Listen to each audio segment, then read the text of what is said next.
경제 현안을 쉽게 풀어보는 경제 읽기 시간입니다. 오늘도 다양한 경제 이슈들 권혁중 경제평론가와 짚어보죠. 어서 오십시오. 네, 안녕하십니까. 예. 자, 저희가 앞서 뉴스에서 보도해드린 대로 물가 얘기부터 좀 먼저 해보겠습니다. 8월 소비자 물가 3.4% 상승폭을 보이면서 석 달 만에 다시 3%로 올라왔습니다. 그리고 전달 대비 상승한 것도 올해 들어서 처음이었기 때문에 사실 계속 조금씩 내려와서 그나마 좀 다행이다 싶었는데 다시 오른 배경도 그렇고 어떤 것이 또 이걸 주도했는지도 좀 짚어보죠. 예. 네, 일단 아까 말씀하신 것처럼 이제 8월 달 소비자 물가 지수를 본다 그러면 이제 1년 전보다 해서 3.4% 정도 이제 올랐었는데 예. 이게 4월 달에 3.7% 이제는 기록을 했었습니다. 예. 그 뒤로 4개월 만에 이제 다시 한번 큰 폭으로 이제 올랐고 사실 뭐 7월 달, 뭐 6월 달 그때 이제는 소비자 물가 지수가 좀 내려가면서 차트에 보이죠. 그래서 내려가면서 어느 정도 물가가 잡히고 있다라고 이제는 보고 있었는데 사실 다시 한번 이제 3%대로 올라섰고요. 근데 사실 뭐 3%대 물가는 이미 시장에서 이제 예상했던 바였습니다. 이제 기저 효과가 좀 사라질 수밖에 없기 때문에 뭐 3%대 물가는 나올 것이다 봤는데 이제는 생각보다는 조금 더 나온 것 같아요. 3.4% 정도면. 아무튼간에 이제 다시 한번 3%대로 올라섰고 이게 7월이 이제 2.3%였거든요. 요것과 비교해서 본다 그러면 1.1%포인트 정도 올랐습니다. 이 오름폭이 2000년 9월 이후에 최대폭으로 오른 거예요. 그러니까 한 달 만 사이에. 그래서 그 정도로 이제 급격하게 좀 물가가 다시 한번 올랐다고 보시면 되겠고 예. 그런 이유를 본다 그러면 역시나 이제 폭염, 폭우 등이 있었습니다. 맞아요. 그러다 보니까 농수산물 가격이 굉장히 많이 뛰었어요. 맞아요. 이게 농수산물 1년 전보다 5.4% 뛰었거든요. 많이 뛰었군요. 전체 물가에서 한 0.26%포인트 정도를 끌어올렸습니다. 예. 그러니까 이런 부분들이 보고 특히 이제는 과일 가격이 많이 올랐습니다. 여기서 그래서 가장 제가 정말 제일 좋아하는 가격이 사과인데 사과가요 30%는 올랐거든요. 그러니까 이게 사과 좋아하시는 분들은 비싼 돈 주고 먹을 수밖에 없는 거예요. 그렇네요. 이게 그래서 그 정도로 사실 뭐 과일 가격이 크게 올랐다라고 보고요. 채소류 가격 같은 경우에는 뭐 작년 1년 전보다는 좀 떨어진 부분이 있습니다. 근데 이게 전달과 비해서는 16%나 올랐거든요. 그러니까 작황이 굉장히 좋지 않았던 부분도 어느 지 하나 있고요. 그 다음에 이제는 석유류 제품이 이제 11% 정도 이제 하락을 했는데 그럼 뭐 하락을 했다고 해서 그 물가를 떨어뜨렸느냐? 뭐 소폭 떨어뜨리는 건 있습니다. 하지만은 7월 달처럼 많이 떨어뜨리진 않았거든요. 그랬군요. 그러니까 7월 달 같은 경우에는 석유류 제품 자체가 이제는 기저효과로 인해서 크게 영향을 줬어요. 물가 하락에. 또 많이 떨어뜨렸는데 지금은 이제 작년 8월 달부터는 이제 가격 자체가 변했었거든요. 예. 그러다 보니까 기저효과가 사라지는 거죠. 그러다 보니까 떨어진 폭이 물가를 끌어내리는 폭이 좀 둔화됐던 부분이 있습니다. 그래서 석유류 제품도 어느 정도 영향을 줬고 세 번째로는 전기가스 수도가 한 21% 상승했거든요. 전달과 비교해서 비슷해요. 그래서 이런 부분들이 영향을 주면서 다시 한번 이제 3%대의 물가를 기록을 했다라고 보시면 되겠습니다. 그렇군요. 한국은행 같은 경우에는 소비자 물가 상승폭이 뭐 예상보다 크긴 했지만 이게 또 이제 10월 이후, 그러니까 다음 달인데 10월 이후에는 안정될 거다 또 전망을 했어요. 뭐 근거 없이 얘기하진 않았을 것 같은데. 그렇죠. 이제는 뭐 근원 물가를 좀 먼저 보셔야 되겠는데 근원 물가는 물가의 기조를 보여줍니다. 그러니까 뭐 변동폭이 큰 석유류라든지 농수산물 이런 것들을 제외하고 나오는 물가의 기조거든요. 예. 실제 이런 농수산물, 석유류 제외 지수 이런 근원 물가 지수가 3.9% 상승을 했는데 동일해요. 전월과 동일합니다. 그다음에 OECD 기준으로 보는 근원 물가 지수도 이제는 마찬가지로 3.3%로 나왔는데 동일합니다. 그러니까 근원 물가 지수는 그대로예요. 뭐 변한 게 없습니다. 그런데 이제는 소비자 물가가 올랐다는 얘기는 일시적인 변동폭, 그러니까 석유라든지 이런 농수산물 이런 것들이 영향을 크게 줬다는 얘기거든요. 근데 이런 것들이 만약에 이런 변수들이 제외한다 그러면 이제는 뭐 물가가 뭐 안정적으로 움직일 수는 있겠죠. 그래서 한은에서 이런 얘기를 했습니다. 이제는 8월 물가가 3.4% 나온 거에 대해서는 어느 정도 예상보다는 높게 나왔지만은 그래도 일단은 근원 물가 지수 자체에 대해서도 어느 정도 영향을 주기 때문에 이런 어떤 변수가 없어지면은 뭐 안정세를 기록할 수 있다라고 얘기를 했는데요. 작년 9월에도 이제는 석유류 가격이 이제 하락을 했습니다. 그러다 보니까 소비자 물가 상승률도 이제 8월과 비슷하거나 조금 더 올라갈 수 있다라고 얘기를 했고 특히 이제는 10월 이후를 얘기했는데 개인 서비스 물가가 좀 어느 정도 안정되고 있거든요. 그러니까 외식 물가가 물론 지금도 한 5%로 높게 나왔지만은 그래도 이제는 뭐 안정되고 있는 추세입니다. 좀 떨어지는 추세다 보니까 이런 것도 영향을 주고 왜냐하면 수요 압력이 좀 사라져요. 빠져요. 지금 사람들이 돈이 없다 보니까 맞아요. 외식을 안 합니다.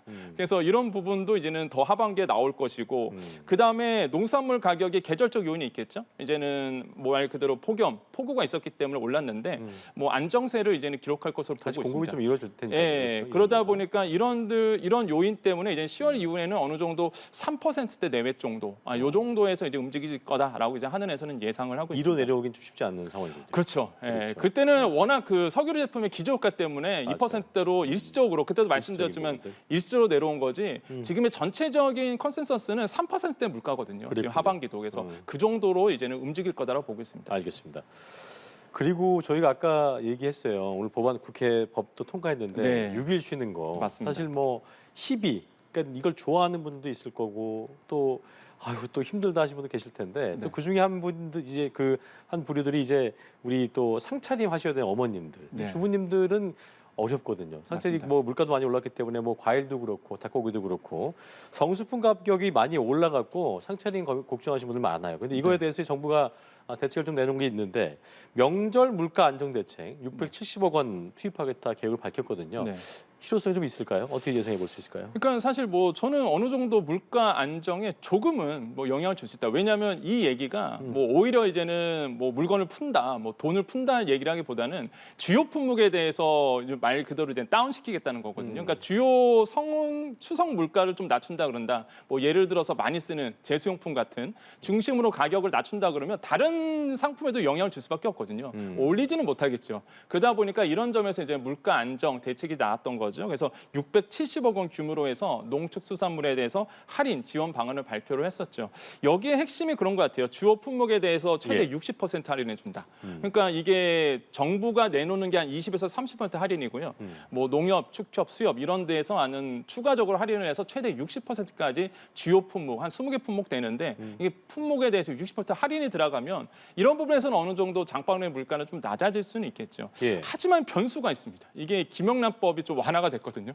이게 지금 아시겠지만 뭐 그러니까 완화가 돼서 15%까지 늘어났고 15만 원까지 늘어났고 명절 같은 경우에는 이제 거의 2배수까지 됩니다. 일시적으로. 그러면 이제 30만 원까지는 살 수가 있게 돼요. 이게 농수산물 같은 경우에는 우리나라. 그렇게 된다 그러면 지금 백화점에서 무슨 상품이 많이 나오고 있느냐? 20만 원대, 그러니까 30만 원 이하의 20에서 30만 원대의 이 세트 상품들이 엄청나게 지금 잘 팔리고 있습니다. 그러니까 사실 이제 고가의 물건들이 이제 계속적으로 이제 팔릴 수밖에 없는 구조고 특히 기업들이 많이 사요. 이게 개인 소비자가 사는 게 아니라 기업들이 이제 이런 선물 세트를 많이 삽니다. 그래서 이런 어떤 물가에 또 영향을 줄 수 있는 부분도 있기 때문에 이런 부분이 좀 양극화가 좀 일어날 가능성도 굉장히 크다라고 해서 아마 정부의 어떤 대책이 효과, 실효성이 있을지는 좀 지켜보셔야 되겠다고 말씀드립니다. 알겠습니다. 자, 외환 얘기 좀 해볼까요? 우리나라의 외환 보유액 한 달 사이에 35억 달러가 줄어들었다. 네. 그러니까 이제 6월, 7월에는 2달 연속 늘어났다가 8월 들어서 감소세로 전환을 한 건데 일단 이유부터 짚어볼까요? 일단 미국 달러의 강세다 이렇게 보시면 되겠습니다. 일단 뭐 현황부터 잠깐 말씀드릴게요. 이게 8월달 외환 보유액이 4,183억 달러가 됐습니다. 근데 이렇게 말씀드리면 보통 당연히 이제 달러 기준이니까 예. 자연스럽게 이제는 달러로 말씀드려야 되는데 필요 안 닿잖아요, 사실. 그래서 이걸 원화로 본다 그러면 553조 원이나 됩니다. 엄청나죠, 사실. 우리나라 외환 보유액이 예. 원화로 본다 그러면. 그래서 지금 차트에 보듯이 외환 보유액이 이제는 좀 줄고 있는 모습들이 이제는 보여지게 되죠. 사실 6월과 7월 같은 경우는 늘어났습니다. 그러다가 이제는 연속 2달 늘다가 8월 달에는 이제 감소를 했는데 그러한 이유를 본다 그러면은 일단 첫 번째가 미 달러화 지수가 높아졌어요. 그렇게 된다 그러면 당연히 우리나라가 뭐 달러만 갖고 있는 거 아닙니다. 외환 보유액에는. 그래서 다른 어떤 통화도 있는데 뭐 원래 달러가 워낙 강세다 보이다 보니까 다른 통화 가치가 떨어질 수밖에 없는 부분이에요. 그러다 보니까 이런 부분에 영향을 줬고 두 번째로는 이제는 뭐 외환 당국이 사실 미세 조정 좀 들어갔죠. 이제는 워낙 이제는 환율이 높다 보니까 여기에 시장 개입을 어느 정도 하면서 이제는 달러를 팔고 원화를 샀던 부분이 있었습니다. 그래서 이런 부분들이 이제 영향을 줬고요.